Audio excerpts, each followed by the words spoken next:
ole vine hian software manga statistics ti dana kanin zirtir dona atlang puya chuan SPSS hi ka zirtir tlang pui thina social software package for social science ti na hania SPSS amaro chu computer lab university computer lab te kan man thei lo wangin in lampanga I hemi application software application sa in zirtir nga yawa hian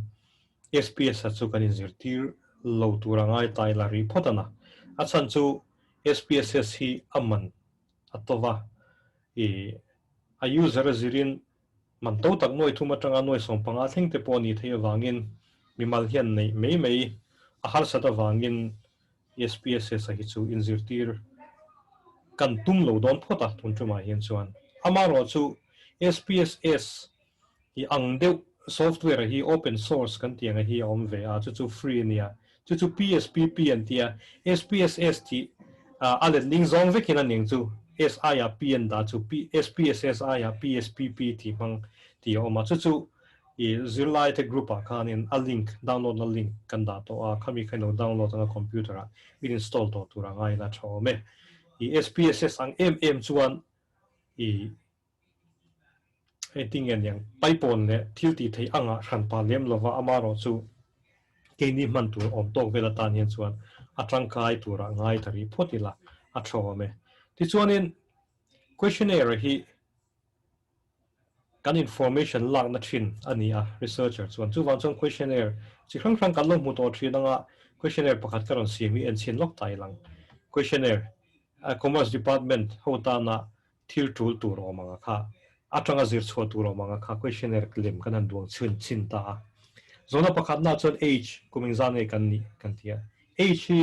scale data ni ti kan hreto a chan chu kumsom pariat kumsom ni kan ti khan khamia kha absolute value ni nga zela wang khanin age kan ti chu scale data ni ti kan hrethe ngal me anga tin chu mi dot tu chuan sex mi pa nge me che ni ti kha zona kan zo ta mi pa kan ti ni chuan mi pa group an ni tin ani me ya me che ni chuan me che an ni tina ani wang khan hei chun nominal data kan ti chi kha along ni ta ne a chan chu mi pa chu me chia ani thei lo rum phriwa me che po mi pa ni don lo wang khan an mani omna group tura khan ai nominate fel thap sa wang khan hei chu nominal data ni ti kha kan thre cheng hal me ome tin zona pathum na a chuanin khoi district atanga ron chuak ngei ron kal ngei ni ti zona lo om ta district pathum chau kan han ta lang ri phota aizol district atanga ron chuak kani champhai district atanga ron kal kani kolasip atanga ron kal kani kan ti khan chu aizol group a emo champhai group a emo kolasip group a emo khan ka vai nominate wang khan hei po hin nominal data ni ti kha kan thre thiam ngal me ome ti chuan zona dang alom vene ta khoi zirtir tu nge university commerce department ta eng zirtir tu hi nge du ber pu joti oma pu barten du oma pu ken ro piram swami ti te ma din te ma nei te guram te lom ta ni tu hi nge du ber chu wang chuan yen heta po hian atuma ber hi thana ngai dona wang khan hei po hin nominal data ani ta ni pu barten du thang khan chuan pu ken ro po thang thei chong lo khating ani wang khan yen I khoi group bera mo khan pu joti group a piram swami group a gurama group a ti khan in kan vai nominate ngai dona wang khan hei po hi nominal data along ni vele a tin zona pangana chuan I rate commerce department of MZU as one of the best in the country commerce department MZU hi rampum pui huap po in department chani ti statement a oma chumi chu I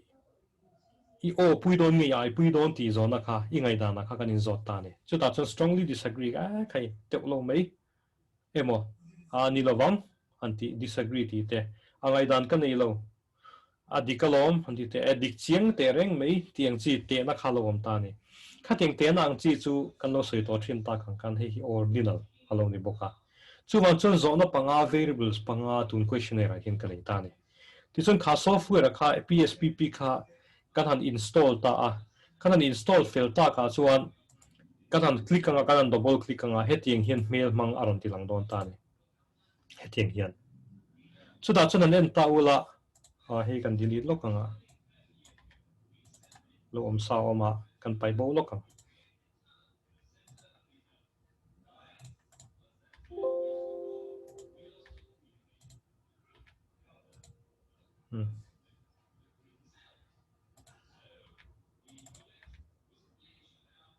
thì hiện cần sẵn lốc bằng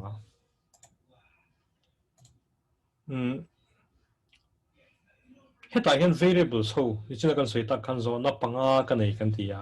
khăn ho gió nó bằng ho tiếng tê khá kan bill load don ta ni kan format don ta ni zona pakhat na chuan age kan zo ta tiru kumzat kan zo ta chu chu level a hian tin nan a detail de thikin kan zek thin age of the respondent ti tin kan zek na heta hian chuan in I column heading aron lang tur ni wang khan tero te han mu mai thei turang chi kha easy recon rang chi kha kan da mai don ni ma se level a hian chuan mumal takin kan zek langanga ti chuan value labels hi pek turom than pa lem lova a chan chu hemi a hi kuma hi scale data ni kan ti mi wang khan kum so mani khan kum so mani ha top zela wang khan value labels hi kan pe don lo mani missing values hi da hi tha ka ti thina a chan chu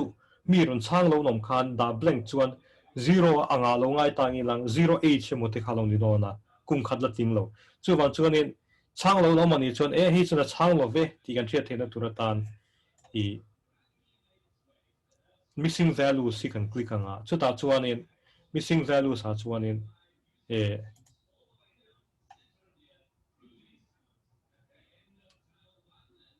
column thar aron honganga chumi chu hemi missing values ti ninga ta hian in discrete missing values kan ting an tin nan number ngai pol themi lo turan tin nan 999 te mo hi data rengot ilang khi kan enter ang okay ka tinga min an chang lo ni chon kha zona khan chan na an pe lo ni chuan 999 ti kan zek nga chuan computer hian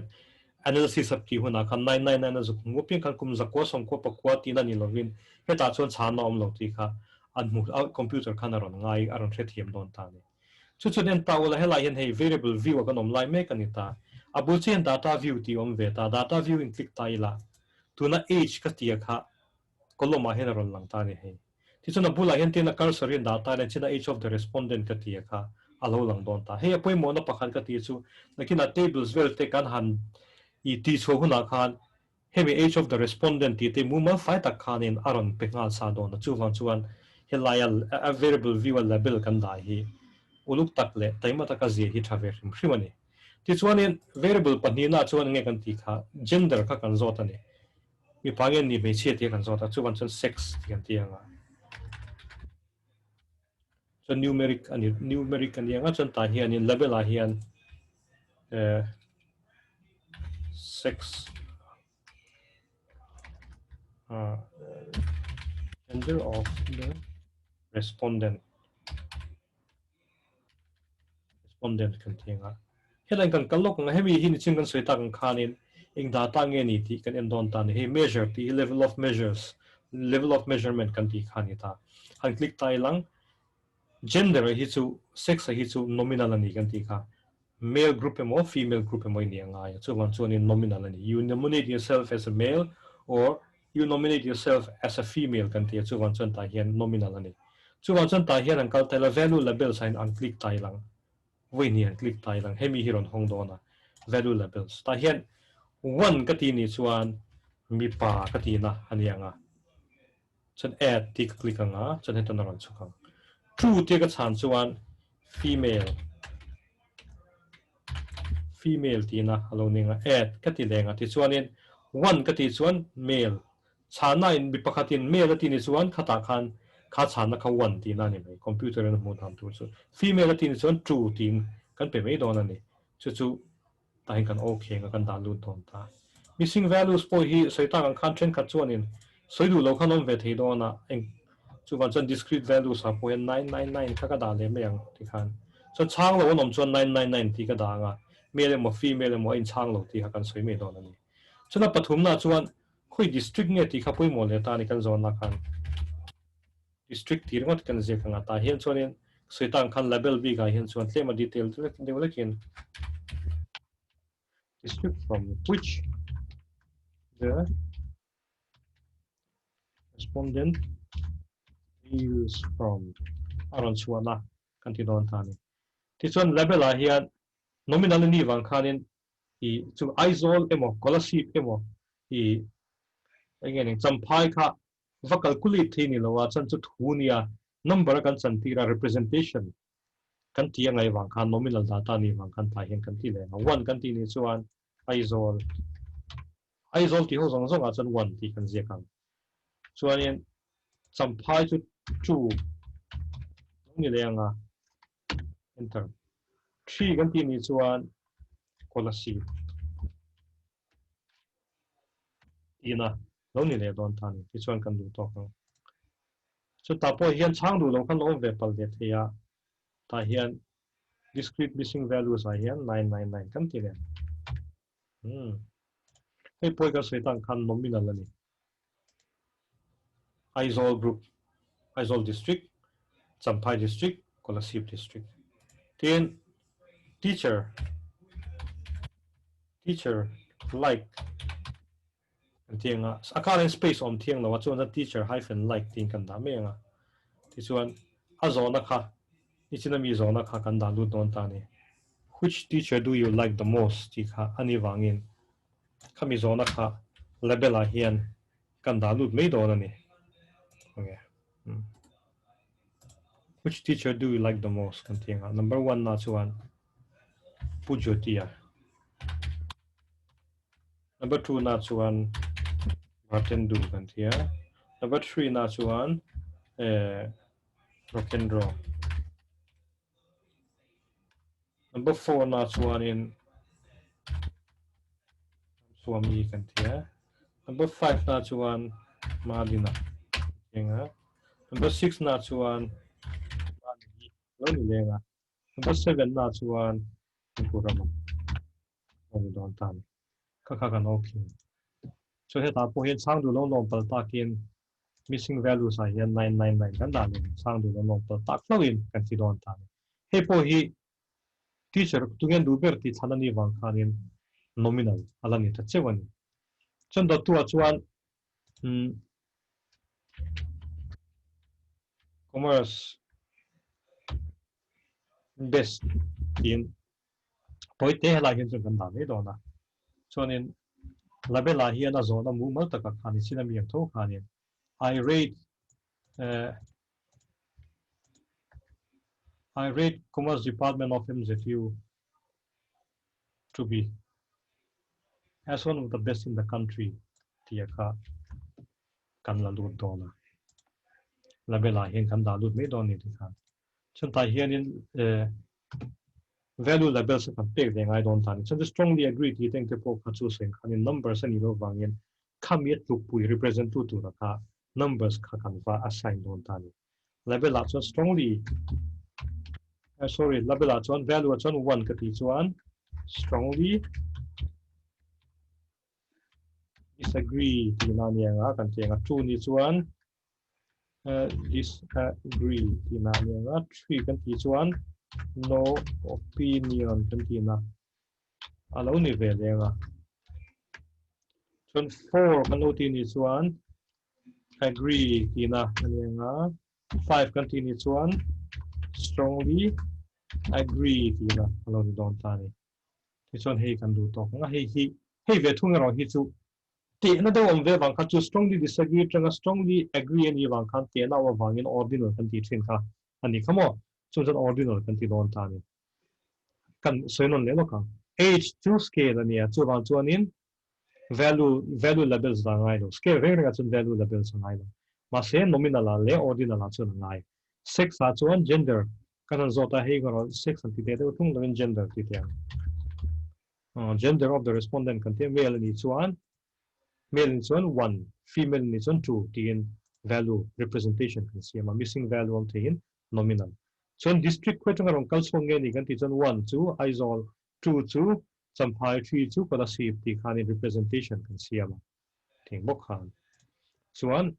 changlong namani ni chuan 999 kan tianga hi nominal bok ani chuan teacher I like kha pujoti kha 1 kan tia 2 bartend do 3 rock and roll 4 Browsomi 5 Marina 6 Mane 7 Hagurama Kantika. Chuan nominal hipo ini tani. Tin apathumna chuan commerce department best in the country kan ti kha I strongly disagree ti ho tan khan 1 disagree tan 2 no opinion tan 3 agree tan 4 strongly agree tan 5 alo ni tan he ro hi chu ordinal alo ni ta he po hing ro missing values kan assign le mo kan chang du lo kan ve thia chang du lo kha calculation sa khan tel lo tura ta kan du don wangin the missing values hi chang lo no mai chu 999 kan ti me don ani ti chon hey variable v1 ya variables ho kha ti hian kan format ta ni an chan china kha ti hian kan ready sa ta ni ti chon data view hi kan na tho dan tu ra chu lo ni don ta data view hi kan du ta nga ti hian alo lang don ta ni tuna kan siam sa ve ka kha koloma kha na ron lang dona age kan tianga age of the respondent gender of the respondent district from which the respondent hails from kan tia teacher like kan ti hi which teacher do you like the most ti zonania commerce best kan ti chu I rate commerce department of MZU as one of the best in the country ti kha alo ni don ta ni this one in mi kan mi he na commerce department zilai ho nang ma mi ho he na kan kan sim ta ka questionnaire ka inon chang ta ni roll number 1 chen ting e chan en ti na roll number 1 chen kum som hi le pakhat kan ya aron ti ta ni chu chen age 21 ti ka chunga chuanin mi pa kan ni ati ni chuan 1 kan tianga chan chu 1 kha mi pa 2 kha female kan tia khoi district atang ron kang nge kan tia ani hian chon champhai ka tia atia 2 so which teacher do you like the most kan tia sarmadina an tianga sarmadina kha number 5 na along ni ta ni so commerce department hi a thaberi tm tia khan I strongly agree ti ani he hian chon strongly agree to 5 kan ti ta ni ti chuanin i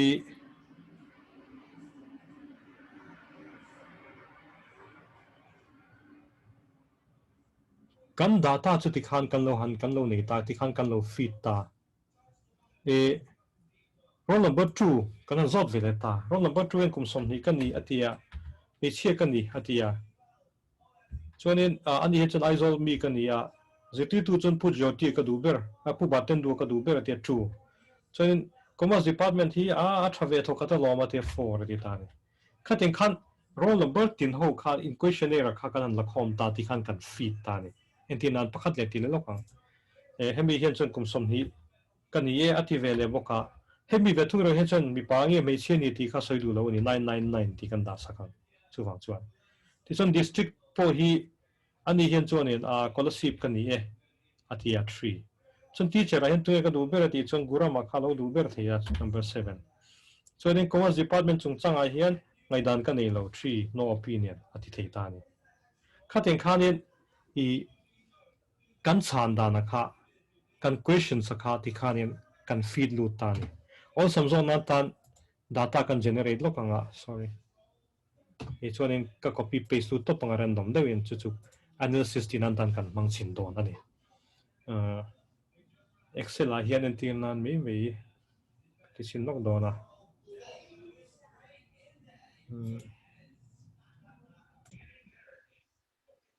ole ti khanin roll number 1 atanga roll number 40 ho te kha in ngai dan le in nang mani data kha questionnaire kha kan dong khom ta ti chuan roll number 1 atanga he case ti an thata roll number 1 atanga 40 kan nei thata ni ti chuanin analysis kan ti chin kan don ta ka zir tir chin ho hi unuk takin ngai thawula ti chuanin e hemi bak pon lam panga hi exam na po asokhan palo me ti kan syllabus a manual calculations kan ti ho tam taka kha atang kai tu chin ho khati tiang chu chu voina hianin ka zir pui don chewani chu chu lo en uluk tawla ti hian namanin hemi video hello replay book tawla athain karinga ti chuanin age kan neya scale data ne gender nominal district nominal teacher I like nominal commerce best ordinal alone tani ti chuanin number 1 na chon zona pakhat kalo nei tani ka zona ka hriat du chu mi pale me chia teng te hi an kuma hian anin tluk tlangem ti ka hredu ta mcom admissions ron ti ho ka student ho ti hi mi pale me chia teng kumen tluk tlangem entinan mi pa hi le khazira kan lo nu fum deuh hlek thina mi pa te hi kan lo hniam zok thinem nge nia mi pa mi chen en hin kan lo dang lam tam chong dem lo ti teng te kha zona ka hridu ta chu ti ni chuan in significance of difference between male and female alo ni ta ni hypothesis testing mi pa le mi che teng te yan dang lamen chen kan en na tur kha a cha ani ti kha hetai lang chu mi pa le mi che teng te hi pa le mi che te hi an kuma anin thawem ti kha alo ni ta chuan in chu mi ta na ka da ta ma mo lai chu gender le age hi ni ti kha kan threkna photo me gender chu mi pa le mi chi ani group akha ani dona chuan age chu i an kuma kha ni ta ni ti chuan age hi scale data ni ti kan hria chu wang chuan in scale data ni ni chuan parametric test ti thei om tak tur kan ni ma se parametric test kan ti thei dong ne ti thei dong lo ti chu assumptions ho khanin a qualify ti rangai kan ti kha is it normally distributed number 1 number 2 na chuan in homogeneity of variance omem ti te kan en anga ya scale data chu ni phot sa independent som tu rangai buk tai lang ti chuan in he pspp hianin normality le homogeneity of variance hi min en tir thei lova chu wang chuan in ti zong hin kan soi SPSS a chuan on takina ti theia normality test in atura tan chuan Kolmogorov Smirnov test emo Shapiro Wilk test emo kan mang thina chu ta chuan Shapiro Wilk test emo si Kolmogorov Smirnov test kan ti KS test kan ti ate chuan in a not normal significant lo khan normal data ni kan ti thina 0.05 aya a p value san khan chu teng che chon homogeneity of variance a po Levine test kan ti te test dang dang oma Levine test hi larang reng khop me homogeneity of variance zon nan tan gender a age a hian homogeneity of variance homem kan te kan enanga chu ta chuan in Levine test function kan enanga chu ta chuan i 0.05 aya lo san kan a p value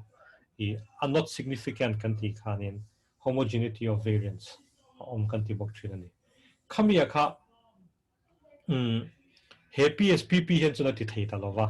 homogeneity of variance a hi bypass dan heta hian chung ka hrechi on trum danga excel mangin kala zir tir chunga amaro chu normality hi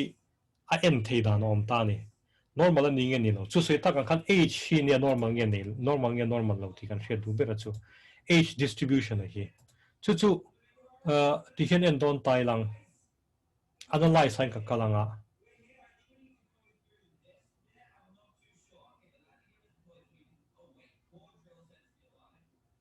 kan split lo kanga ka split na chan tu chumi pale me che ran pa shet ka du don wang ania chuan in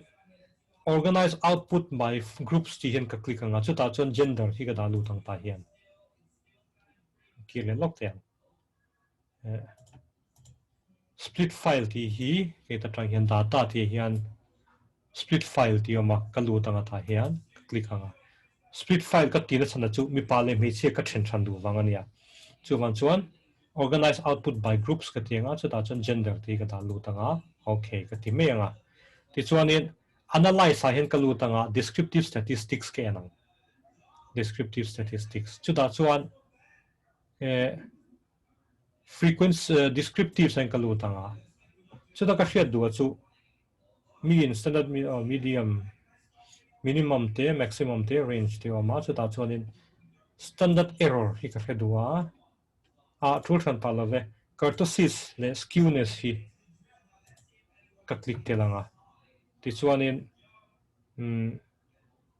age hi ne ke endu bel lai ka dalu tanga ta hian kurtosis le skewness hi ke endu lai chu ni don bokani ti chuan okay ka tianga table pakhataron hongdon ani hemi table hi ngoru o a ran pa share anga em o in mu theim ka hrechi lowa screen pumpui kan share anga ti hian do en chin nok tawalang ti chuan heta hian en tawla sorry hey kan split anga gender mang kan split a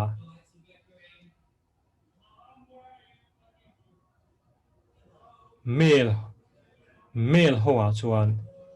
he chung ber hi dot ti hi chu changlo om anoma kha missing value kan ti kha haloneta mi pa zinga chuan ankuma hi average chuan 21.33 kurtosis minus 1.19 skewness 0.44 loma standard error omboka he chu helai kan en tur lai bi ka chu kurtosis le skewness hi ni ta ni kurtosis le skewness hi 2 aya -1 le plus sorry -2 atanga +2 in kara mani hian chuan kurtosis a le skewness a hian a normal thokatalom le ati theni chu benchmark atala kan man chu within 2 -2 atanga +2 in kara hian kurtosis le skewness o mani chuan a normal thokat angina lang theni kurtosis kan ti chu kan normal kan frequency curve ka san zong a peakness ka kurtosis ania skewness kan ti chu a thlek zong ka khoi zon nge thlek kan ti te kha alo ni ve bo ka wangin a pir lutuk lo a thlelutuk lo chu -2 atanga +2 in kara hian omani chuan a normal thokhate tin kan soi thina ni chu teng chuanin male a chung kan ena a normal thokhate a kan ti theya chun female a po hian en taila kurtosis hi 0.75 negative skewness 0.77 ani wangin hi hei po hi a normal thokhate a kan ti thei ta ni tin hemi ba ka hianin descriptive statistics he software big hen min pek te lo chu median le mode min petel lo wa median le mode le mean so hi ain hnai tur bokani mara chu tun bi ka hian chuan I he PSPP hian chuanin min pek lan tel lo wangin khalai ka chu kher tari lo phut meila a thain karinga chuwan chuanin kan data normal nge normal lo ti kan en don chuan kan split file a chumi zon hu chun kan split file chan chu male ran ban kan en du female ran pa kan en du wangin kan split file a chu gender bang khan kan split a ti chuanin khamia kha I analyze a kan luta analyze a changin descriptive statistics a kan luta descriptive statistics chunga khanin kurtosis le skewness a kha lo in click lo thina khami kan zu click anga ti chon kan okay nga hemi tuna table hi output table hi minon penga chuta chuanin male kan an enanga kurtosis le skewness kan ena -1 le +1 in kara omen kurtosis oma chuanin skewness po hi -1 le +1 sorry -2 le +2 in kara omen kurtosis kan enanga oma skewness po hi -2 le +2 in kara omem kan tenga omani chuwan chuanin anormal to khat male tan female tan po chuting bokin kurtosis hen -2 le +2 in kara omem oma skewness po -2 le +2 in kara omem om bokani chuwan chun normal anga kan ngai dona chuwan chun parametric test ti thei tura kan ngai don ta ni chuwan chun tuna ka zon na chu mi pale me chia teng te hi ankuma anin thawim is there any significant difference between their age between male and female ti zona khalom ta chu significance of difference kan ti khanita t test kan ti du ta ne t test ani chuan group pani male and female in their age a khanin significant difference omem parametric test kan ti the normal chatawang khan parametric test kan ti the kan ti kha ti chuanin kan ti dan tura chu kha hypothesis a kha kan prove emo kan disprove don ni chuan analyze a kan lu tanga analyze chun compare means ti kan hmutani compare means sai kan lu tanga chuta chuanin independent samples t test ti hi in hmuin karinga hemi hi kan click anga chun hemi hi aron hong don ta ni chuta chun kan test tu lai kha age ania kan da lu tang ta hian chuanin a grouping variables kha chu gender ania mi pale me ching kara khan kan hredu wangin grouping variable chu gender kan tianga he kan click anga chu ta hen kan da lu tang gender chun define groups ti hiron om ta ni chun define groups hi kan click anga hemi hiron hong lenga chuta chuan eng group le group in kar ne ka zon du ber kan ti chun 1 le 2 in kar ani meya achan chu 1 ka male ani 2 ka female ania hemi le group pani kara hen ka zong du chuan chuanin ka define filter a continue ka tianga chun okay ti ka click non ta ni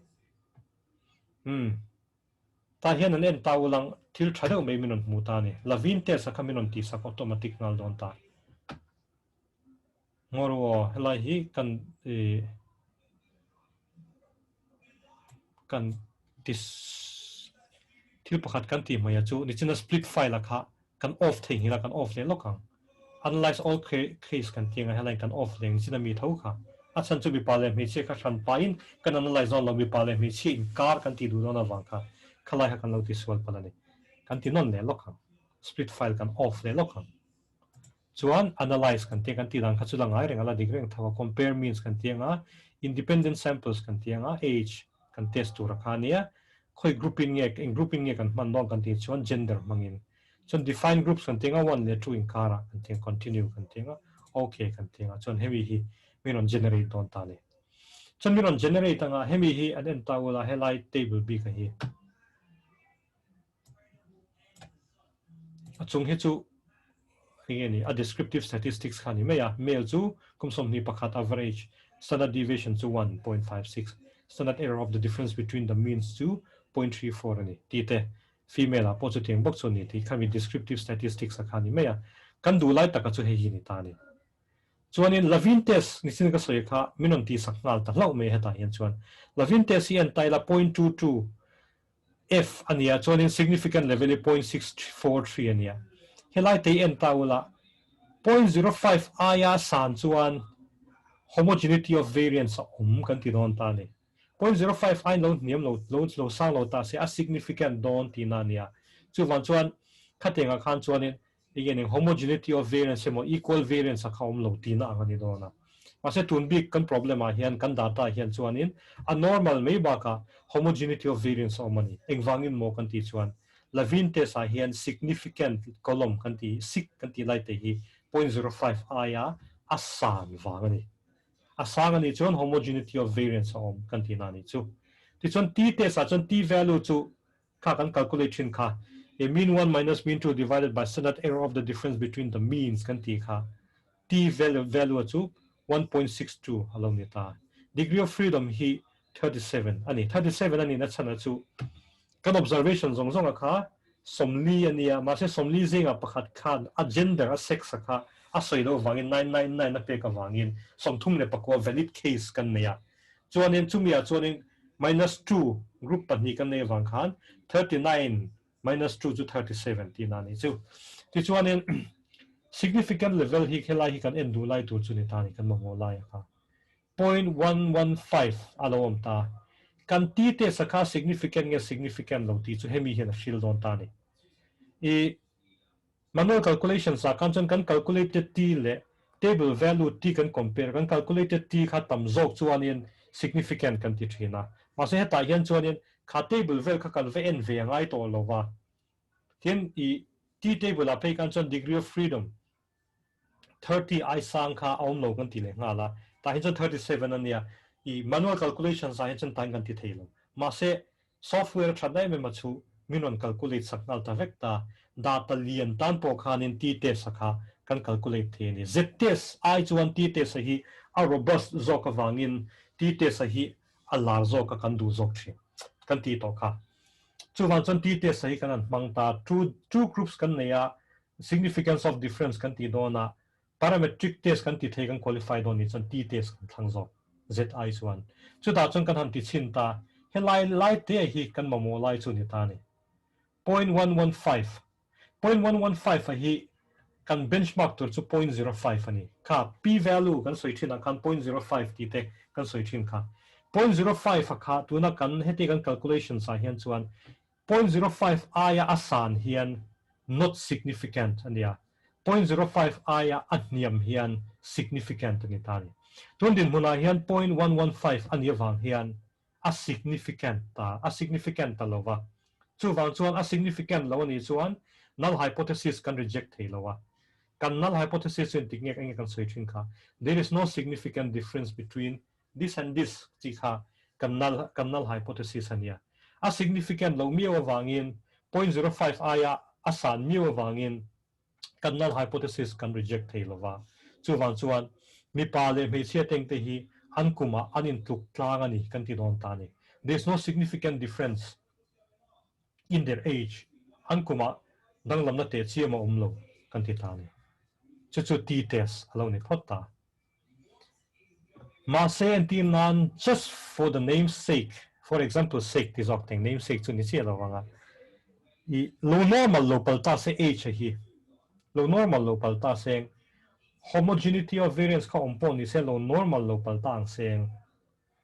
I t test kan ti thelo ta ni parametric test kan ti thelo wa amaro chu significance of difference between male and female with regards to their age kha non parametric test man kan ti ve the tho ta chu man whitney u test kan ti mang khan kan test the ni kan ti chinam lo normal lo ta ang seng emo homogeneity of variance kalom lo palta se emo scale data lo ni lo ta ang seng chuan parametric test kan ti thelo wanga ma se significance of difference akan zong du tho si ni chuan non parametric test ha chuan man whitney u test kan ti ngai ta chuan chuan kan ti dan tu ra chu analyze kan ti anga non parametric statistics ang kan nu thlanga two k independent samples ang kan nu tang k independent samples ang kan nu tanga and click anga in ang deuh chiat chianga helai hian men whitney u test min ti pui thei chialo SPS ka ti PSPP hian chu wang chuanin worry chong lovila crucial wallis mangin kan ti mai don ani problem om chong lok lo tuna chong kan test tu rakha age hi ni kan ti kha age kan dalu tanga chuanin grouping variables a hian gender hi kan dalu tleanga chon eng grouping kara nge ti kan thredu ta 1 le 2 in kara kan ti don ta ni 1 le 2 in kara continue ka ti mai anga crucial wallis ka ti kanga ti chuanin okay ka ti ti chuanin crucial wallis mangin kan han ti chinanga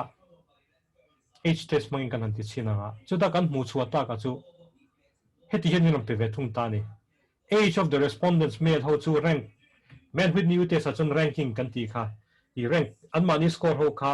ingeni score number kha rank 1 kan pe kha tek ranking kan pe so khan an rank group ami ho kan bel khoma khami panin kara khan significant difference ong yom no ti kha I kan enani kha median difference ong yom no ti kan enani kha manual calculation sa chon in sai karing ti chuanin khamia khanin chu rank ho kha male ho chu bel khoma chuan average chu 22.55 ania female po 17.05 a significant no ti kan endon chuan helai kan zuk chuk thanga asymptotic significance ti kan enang helai te hi asymptotic significance kan enanga 0.123 lo ni ta ni heta po hian kan benchmark ka 0.05 tho ni chu wa chuan heta 0.05 aya asana wangin chu 0.123 chu 0.05 ain asang de ya chu wa chuan heta po hian not significant alon ni vele ta ni not significant chu wa chuan not significant ani chuan null hypothesis heta po hian non parametric test a po hian kan reject ta tho ni null hypothesis chu ti lai po nge kan ti kha there is no significant difference between these groups ti kha null hypothesis ania 0.05 aya sana wangin not significant alonia 0.05 ai chon lo sang lo seng chuan significant kan ti mai tur ma se 0.05 ai na sanga 0.123 ani tata chu wang chuan hemi data tuna kan information ne hian mi pa le me che te male and female are not significantly different kan ti non ta ni null hypothesis kan reject hi tatlam tunchina khanin parametric test significance of difference between two groups akha kan ti ta ni male and female data kan ena kan check alo normal homogeneity of variance alo ma parametric test kan ti thei wangin t test kan ti ni ma se for example sake low normal lo palta seng non parametric test ti lo tum don tai lak kan tia khatinga kan ti don ani khan chuanin kan sei ta kan analyze kan luta non parametric statistics kan lutanga k independent samples kan tinga achan chu PSPP hian two related samples sumin pe ma se two independent samples min pek te lo wang ke independent samples man kan tianga man whitney u test kan ti thelo ti na ni chu kan click anga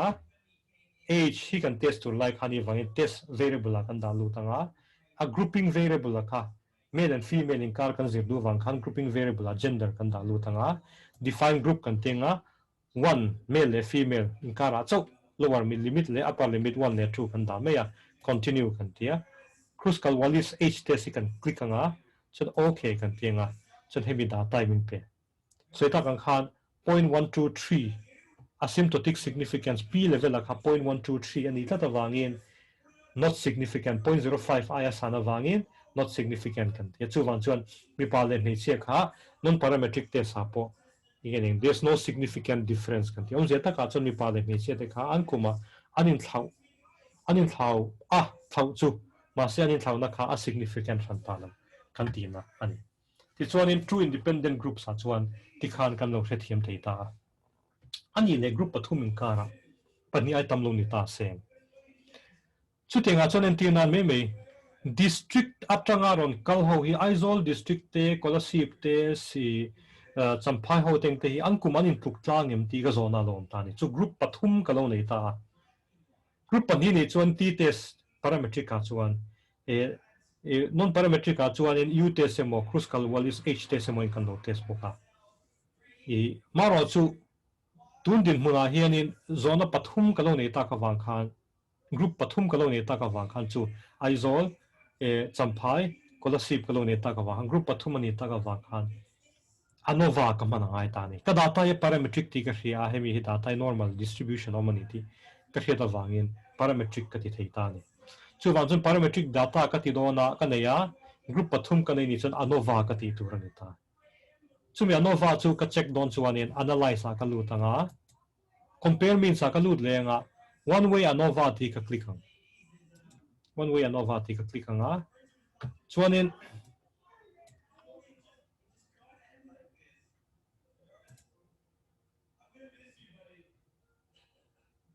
age of the respondent hi dependent variable a kan da lu tanga chuanin engin nge ka thenang kan ti chun factor hian kan then don ta ni chu da chuanin ka hre du chu homogeneity of variance po ka hre du thau boka chu okay ka ti chinanga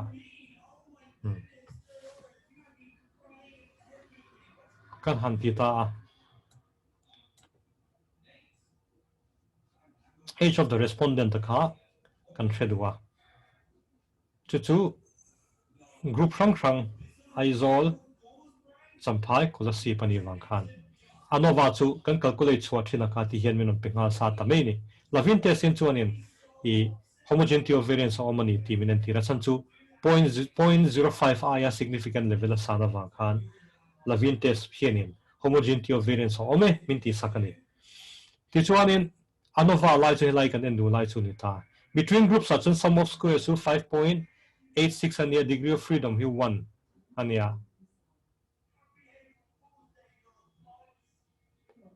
within groups have thung hian chuanin 37 ania ti chuanin mean square kan calculate 5.86 2.25 f ratio to 2.61 significant level 0.115 achok ta ni heta po hian manual calculations a khan chuan kan calculated f nge liana table value f kha kan compare kan calculated f hi lo len jok chun significant kan tia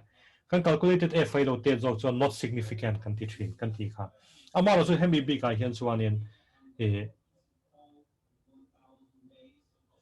0.115 ani wangin asanga 0.05 ka benchmark thongal ani chu wang chuan a significant low kan ti ne don ta ni 0.05 ai chon do niam seng chuan a significant kan tianga ase 0.05 ai sana wangin a significant low kan tiang chu wang chuan aizol mi te kolasip mi te champhai mi te hi an kuma in tuk tlang there is no significant difference between aizol champhai and kolasip with regards to their age and don ta null hypothesis can reject thelo anova hian chu more than two groups are significance of difference kan en don chuan anova kan pangtani mase for example say ka bo kan ti le tai lang kan h hi lo normal lo ta seng anova kan ti thei don lova chu wa chung crucial wallis h te sa kan ti ngai don an china han kan ti to sa thawa two groups anga khan three groups atan kan tiang tu na non parametric statistics a kan lu tanga k independent samples k kan tin chan chu group exact po ti na ni any number of groups ti na ni independent kan tianga age alo om sa a grouping variables a hian chuan district ka kan dan lu ta ni chun district hi a defined group kan tianga aizol champhai kola sip thing in 1 2 3 kan du 1 to 3 ti na ni chu aizol to kola sip in kar isol champhai kola sip continue ti chuan critical wallis khala in tika e kan okay anga ti chuan hei kan ena isol a chuan an min rank an min h chu rank h2 H rank kan izong so H rank chu 19.25 sampai chan H rank chu 23.24.31 kola sipa 19.73 kami kha I an H ho an rank kami group ho te te kha anita ti chuanin H test critical wallis H test kan na significant level ar kan calculate chhuwa ka heta po hian 0.05 kan benchmark ala ni zel p value reng reng a hian p value kan en zel to na software a hian chuan p value reng reng a hian 0.05 ai na sanget nim kan en zelang 0.05 ai at niam ani ping in a significant ani anga 0.05 ai sana ping in a significant low kan ti zel don ani chu wan chen heta po hian aizo chom phai policy photing te hi p value hi 0.05 ai san mi wangin I aizo chom phai policy te hi there is no significant difference kan tiang null hypothesis ka kan accept am chu wan chuan in heta hian non parametric apo hian there is no significant difference between isol champai colasip with regards to their age kantinon tani khamia kha group patni aitama parametric kan qualified hini chon anova non parametric kan manang aya ani hlau chuan hemi hi kan mang mei don ani critical wallis age test hi non parametric kan mang mei don ani kha significance of difference between two groups le three groups kan han zo ta ti chuanin chi square kan ti chinanga chi square ve thunga hian chuanin kan hriat tura chu frequency a rem dona tunan zona kalo nei ta ni entina district ho hian zirtir tu a hian an ngai na zonga hian district khoi district chuang ngen ni ti le zirtir tu tengten ni na zirtir tu an du zong ti hian lai chin na ni ti khredu dan association hemi big a hen chu ngai tu ta ula district hi nominal ania teacher I like po hi nominal ani chu machan nominal by nominal thil nominal le nominal in kara relationship zon nan ta nian chi square hi tangkaya chu wan chi square kan ti chin don ani le ana example ta analyze kan tianga non parametric a hian kan kal chin lo kanga chu ta chuan ti lo zong hin kan tiange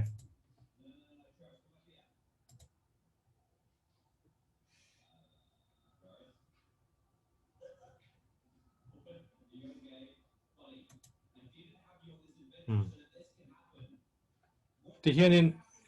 frequency table ka siam don ani phot meina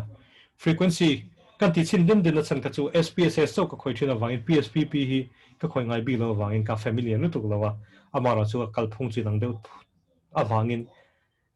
boil tuk turin chuan analyze kan tiang chi square kan ti don chuan descriptive statistics kan lu tanga chuan cross steps ti hen kan lu tang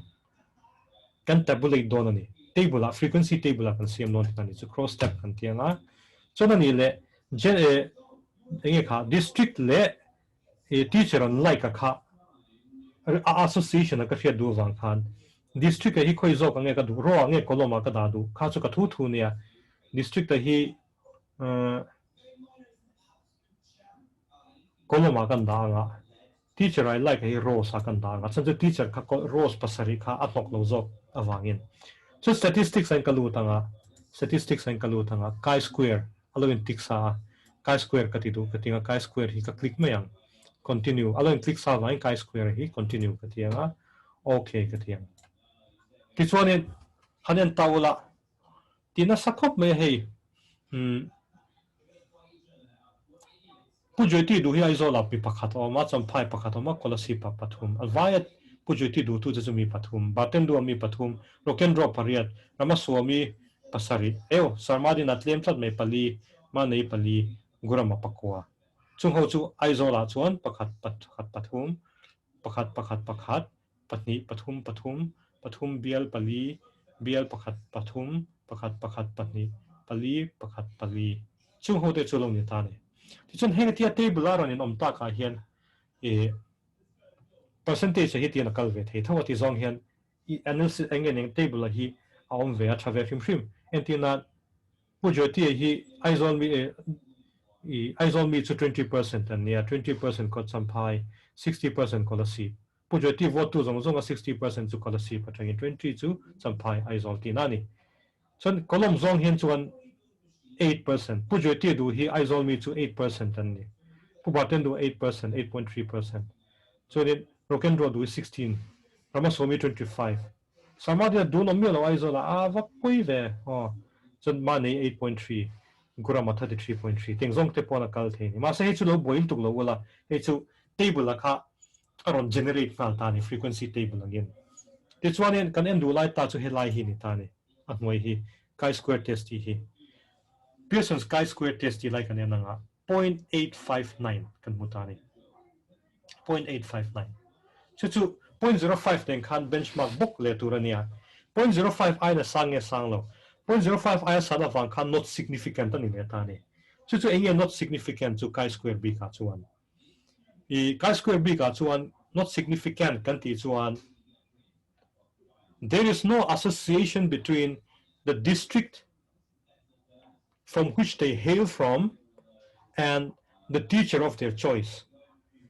district anon chuana khan zirtir tu andu a khan in zomna anelo association omlo tinani chu there is no significant association between the district heavy district hi and the teachers of their choice chu man chon zirtir tu andu len ngai na zonga kha an mani district ron chuana khan fonga nei than pa lem no aizol mi in entinan aizol mi hian in pirama somi hian du big lo etina ni chuang lo atina ni chu an district ron chuana khan fonga nei than pa lem lo chu chi-square testing min ko mutum ani ta ni helai hian chu helai bi ka kan thil mu chhuat the chi-square chu kan ti thei dan alo ni le ta ti chuanin chumi lo le a chuanin engien kan han ti le the correlation kan ti theya multiple correlation hi minti pui thei lova achan chu multiple correlation chu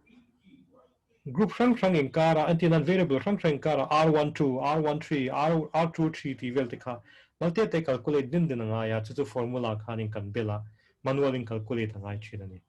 ma se soita kan khanin PSPP pon SPSS po hian multiple correlation coefficient hi minti pui thelo chuan chon correlation pa ngai ringo ta kha minti pui theya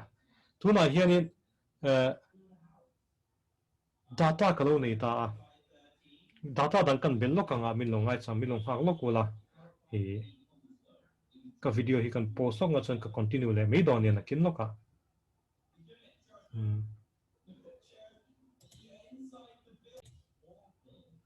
ole data kan bel le zewa chu admission test hi ka bel le lo ka ni admission test mcom admission test marks obtained in mcom admission test alo am ta ti chuanin in kumle admission test here in zomna neyem ti ka hedu ta ne kumle admission test here in zomna neyem association a relationship ka hedu ta ne a correlation ha ka hedu ta correlation ka zon don chuan Pearson le Spearman's ka ka zong the ta heta bi ka hianin age hi normal kan ti kan ria ma se admission hi normal vem ti kan en lokang admission hi lo normal lo hlau chuanin Pearson's ka kan ti thei don lawa chuanin descriptive statistics a hian age kan la bo lokanga age chu normal to ti kan thesa marks obtain hi kan en chinange okay kan ti chinanga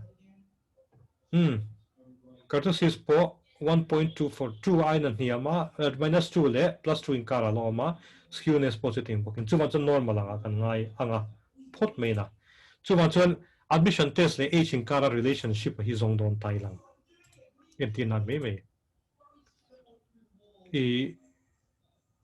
a correlation chu analyze an kan lu tanga a normal awang khan bivariate correlation a in kan lu tanga chuan age le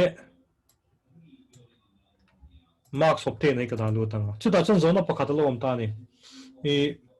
one tail nge two tail ani ti ka zona kha apoi mo ta ni is there an association between age and admission test marks ka ti ringo chuan two tail ania mà sẽ thì hiện soi tay là anh cũng mau bật bầu lệ anh cũng mau bật bầu lệ admission test sa anti chat wal tu ti tay là one day là ni ta ni so mà chân important ta say tu na ka share du lai chu is there any significant association between age and admission test thì châu khắc zon du ni ta chu van chuan flag two tail hin ten tik sai ka tik tlang nga chon flag significant correlation ka ti don ani hei manual calculation sa han ka zir tir tel lo chewa a chan chu t atanga t distribution atanga chhut let lengai don awangin amboi tha kha chu ka zir tir han pa lem lo chu ama chu hemi software hian in aron ken tel a thave de pakhatha chu relationship a khala weak poni se a significant thei medium correlation polom ta se a significant thei strong correlation ang pokhan lom ta se alo significant low ve thei tlak bokani statistical in khami kha minel pui tu turatan khan hemi flex significant correlation ti tik te la thani okay kan ti chinanga Pearson so min chok pui ta he in mirora boy pui turn boy chung turani lova age of the respondent le helai kanena age of the respondent le marks obtained in them com 0.091 kan mutani positive correlation ania 0.091 chu 0.1 pokat thleng lawa a week le ni ti kha cheng ani ka sakan I ama manual calculation sahan ka sai towa one atanga 3 vel bor te hi chu weak correlation kan tia 3 atanga 6 vel bor hi moderate correlation 7 lampang chung lampang is strong correlation kan tia ma se den tawala helai a coefficient hi Pearson sin min calculate wa saka hi helai hi mo 0.091 0.1 potling no chu chan a weak clear correlation ka positive mani seng a weak clear ang kumo po 12 a I an marks mu po tam 12 kan ti lai khan a weak clear ka correlation ka weak clear ni chu ba ka kan significant level yan tawalang 0.05 I in he lai significant level himo 0.05 I la sang le ngala chu wan chuan a significant chuang lo ti na ni chu 0.05 I san chuan weak and insignificant correlation om ti na ni chu age le marks in kara chuan a very weak correlation and insignificant because p is greater than 0.05 PSPP here in Spearman min an tir lova Spearman hi a process a point ang chia thawana hemi software a chuan select mai turin om thina SPSS a chuan ma se hemi big a hian chuan a om lo wangin PSPP hian chuan ken tel lo wang kan in zir tir thei lo phota poila wa lo ngai ri photu lang ti khan correlation calculate na turata na Pearson sa chuan khamia kha akal phungani ente kan ti dang kha analyze chunga kan luta analyze chung kan luta bivariate correlation a kan lutanga ti chuan kan la lut pheng inkara nge correlation kan zon du kan enanga h le admission sinkara kan zong duwa tu tel te su kan zona zir khani tani entim na tina hianin an kumu pat pole an ma ka sang tual ti zot tai lang chon one tail lo ni tani one tail kan tinga flex significant correlations ka tinga ka click lenga alang ai reng thova a significant level a khan en talo one tail lo ni heta 0.287 ala significant chong lo helai ka chulang ai reng thova ma se ako helai significant level kharon dang lam heta one tail le two tail kha one tail tuna hin kan zota chu ta poson la significant chong lo khami kha correlation kan ti dan chu ani regression ka ti pui le chunga thui de thret mai theya voin ye ka lecture hi anexa partial correlation le partial correlation ka ti pui chunga tin multiple regression po ka ti pui chunga amaro chu chumi a chon he software hi a compatible don chi lo awangin SPSS a ken tir chunga taka chu anin SPSS a hi chu student version ero hi chin download thing chu ta po chon tlema zong chu ti ve thei thoni eng po chu ni set voine hian chuan un data bi ka hian chuanin regression continue nga chuanin heavy lecture series bi ki chu kan du tok don ne tuna chuanin regression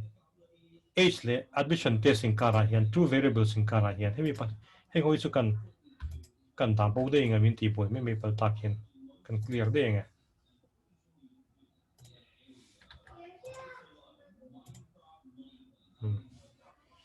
H le admission in kara hian in regression equation no siam du don tai lang kan ti dan tura chu analyze a kan lu tanga regression kan lu tanga linear kan kalang linear ai kan kalanga H hi independent akan danga achan chu H chu kal mop mopa mase marks opte na kha H a hian depend tanga in ngai tai lang kan zona zirin dependent akadang statistics a hian an over r square coefficient okay hemi kan du to report anga ti chuan in okay ka click anga le en ru le pasabera hian poi model min mu ta chu correlation min an tir ni china kan calculate tho khane 0.091 kan calculate khalang ai reng tho ni r mase r square min an tir ta om zeta ka chuan r square chu effect size akhani ta ni contribution kan ti akhani ta chuwan chuan in h hian in an marks obtain na hian 0.01% a contribute ni claim khop mai 0.01% a contribute ni r square hi chum je tak chu 0.09 square hi ti na ni me ya om je ale taka chon tin soi don tai la 0.01 hi mark san mu hi an kumain natani kan tia chu ti lai chuan in 99.99 hi chu kum hian a soi fialo h hian aron soi fialo ani ti po an mark sang khan kan mu thei ngala le ling zong ani chu ti chuan in helai hi kan en du lai chun tani kan model hi tuna kan patni kan information ne hi regression ti nan tan alak tlakem ti kan thredu ta model fit em ti na ni chu ta chuan in helai hi anova hi kan zom ni mi ro khan anova hi ron calculate mi ron calculate sak ngala achan chu anova hi a significant chuan kan data kha it is good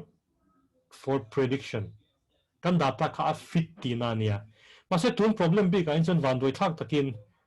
kan significant level hi f ratio anova hianin are not significant tatani 0.575 ania hemi 0.05 ai niam ka du em ani chan chu ka data kha prediction ti na turatan forecasting ti na tan fit ti na ni dona ma se tun bi ka hian chuan 0.05 ai na sana wangin ka data hi a fit lo ngen yang i regression ti nan tan ma se chu ti chung chon kan kal tang lokanga coefficients a le b kha ta tang hin kan hudon ta ni regression equation chu y equal to a plus bx ania y chu tun bi ka hian chuan i marks ania x kha chu h ani kan ti kha chuwan chuanin heta bi ka hian chuanin a le b kha kan zon chuang ai wangin a chu hemi value constant kan ti hini don ta ni a is equal to 26.21 b chu 1.01 hini don ani mase hi point tawla a data hi hemi sig coefficient hi a significant lo prediction tan hina man tlak lo hrim ti na ni chu do berana chuchunia regression kan ti te poi ka ti du kan ti ringot la hian a ti ringot thei lova kan data kha fit ve ngai ni mase tun bi ga hian chuan nang ma ni in zir lai tan bi ka tan chuan regression ti dan zir kan ni mi wangin kan data fit lo po lo ni palta se lo ni ma se helai anova hian a fit lo as a whole in a model fit lo min ti saka ti chuan chu ti chung chuan a le b kan zong chuak ta regression equation atan a chu 26.21 ania b chu 1.01 ani chu po chu a po chu a yen a reliable lo a rin tlak lo a significant lo ati hela hen 0.05 a in ala sang vi tho chu teng che chon b value po hi 0.05 a ala sang tho tat chu wa chon he po ala significant ta chuang lo ani object tak chu hemi coefficients pan hi teng te po hi a valid lo atang kai te wal vak lo amaro chu for example sake kan ti bok ka khan he example la hian he lo significant alo ngai thaila he point lo significant alo ngai thaila ka regression equation chu y equal to 26.21 plus 1.01 x ani don ta ni chu regression equation lo ni don ta chu hmang chon prediction kan ti thei don ta ni so non le lo kang kan regression equation chu hemi problem atang chuan y equal to 26.21 plus 1.01x ania chan chu hi 26.21 hi a ania 1.01 hi b ani chu van chuan regression equation chu ting chun kan represent anga chu mi hnu tang chun prediction kan tir kha kan la ti theizel don ani so ta kan khan tun b ga hian chuan anova hi a significant lower wangin kan data hi fit lova chuan kan ti tlang zel thon na chungin kan coefficients a le b teng te po hi a significant tak chuang lo 0.05 a ya 60 level hi a san veka wangin a significant tak lo wangin coefficients ho teng te po hi reliable khan pa lem lo maro chu equation a chun da don ta le ka sem khan y equal to a plus bx y equal to 26.21 plus 1.01x haloni don ani ti chin chu voine hian ka du to kanga kan cover nem khop maya data enter dan kan soya question error tanga data enter dan kan soya ti chon variable te fit dan I variable so te format dan te kan soi to a chumi hnuwa chuan I variable so kan enter a kan enter zo hnu khanin a normal nge normal lo ti te kan check don chuan descriptive statistics a kan du ta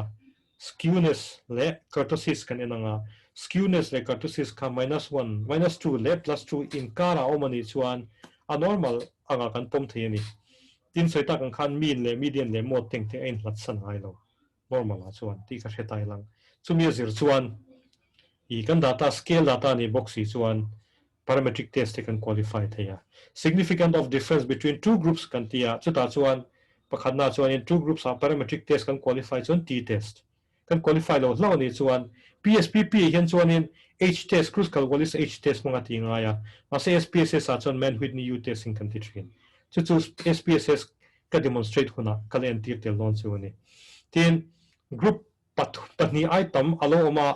the significance of difference between more than two groups alone is one parametric test at one ANOVA kan tianga parametric test lo at one crucial values H test kan tiang chuan chumi ba ka chuan correlation kan ti te chi-square kan tia chi-square kan ti chuan kan data khan nominal by nominal nominal le nominal inkar entin an chin example ate po khan I kan district ron chuana le kan zirtir tu te inkar zirtir tu du zong te kha in associate na ne ti kan ena chu nominal le nominal ani gen district zona kha nominal variable ania zirtir tu kan zuk thana po khan nominal ani chuma jan nominal le nominal inkara khan categorical ve ve ni chu khamin kara khan kan han ti du china chu ta chuan chi-square chu tabulation kan han ti tha analyze a kan lu ta chumi hnuwa chuanin descriptive statistics a kan lu ta cross steps kan lu ta cross steps a khanin I kan du zok khoi zok po kha ai nang reng tho ro sa khanin du le I district kan danga du le ziti tu du zong teacher I like ta kan danga chon I koloma te ro te kan du zok kan da the answer chu chi-square answer ka chu ngai reng don thowa ti chon khami tang kan ti khan chi-square kan calculate chuak ta a noi khanin chi-square table output lo ma khami khanin I asymptotic significance level kan ena 0.05 aya san chuan not significant ani chuwan chuan in district le zirtir tu ngai na zonga khan in zomna nei than pa lo tikan ma se 0.05 ai khan lo niam lo ta seng chuan district anon zik chona khan an zirtir tu du zonga khan honga nei significant difference significant association honga nei ti kha kan mu chok thei don ani ka chi-square ma kan so chwa thei ania tin correlation kan ena chu ta chuan in an kum le h le admission test results marks akha ain thlau nge thlau lo kan enanga in relate na ning ani lo kan enanga chumi chu Pearson's correlation so PSPP kan minen pui theya chu option pakhat min on pek le chu significant correlation ka flag ani le ni lo khani I kan du le du lo khan kan flag I correlation akha a significant level a 0.05 aina lo niam lo ni chuan weak correlation polo ni saying a significant lat kan ti the tin strong correlation polo ni ta saying 0.05 a significant level ka san chuan strong correlation ma se significant chong lo ti na ngani ta ni khamia correlation lo ni le ta so to bera kan ti pui chu kha linear regression ani linear regression a chuan I simple regression a chuan variable pani kan ne ya independent le dependent h kha independent da kan da chuanin tunbi ka khan chuanin marks m admission test kha dependent ta kan da asan chu marks kan kuma khanin hata kan ngai ni ti chuanin I correlation ka ti regression kan hanrana number 1 na chuan correlation min en tir phota asan chu khami khan min en tir duna chana chu r square min ko mu du bangania r square min ko mu khan h khanin independent variable khan dependent variable contribution in zania vanity and nan tan khan r square ka poimua ti chin bi ka khan chon 0.01% so ania a contribution ka chekop me h khanin an marks a khan chu chu alo ni phota pakhat na chuan patina chuanin kan data ka fit nge fit lo ti kan en le ta chu anova table ron generate tela anova table a khan a significant chuan kan data kha model a kha fit tha prediction ti ta na fit tha ti na ni ma se tu an example bi ka khan chuan a fit lo va ma se example ani mi of line kan ti tang zela I regression coefficient kan chok chhuaka a le b kan chok chhuaka a le b teng te po ka helai kil sira kan significant lo kan en le a kan coefficients te ka significant lo tun problem a po khan ala significant lo chuang ani zela na ma se y equal to a plus bx a kan equation a kan da chen thum prima constant ti coefficient ta kha a ania chuanin pakhat le zo ka kha b ania chuan y equal to a plus bx a kan juk substitute a prediction atan khan kan mang thin ani kan data fit chuan chu voine kan ti chin chu ania next video a chuan partial correlation ti dan le multiple regression ti dan kalen tir chewanga ti chuanin chumi a chuanin SPSS ka mang ve thung to anga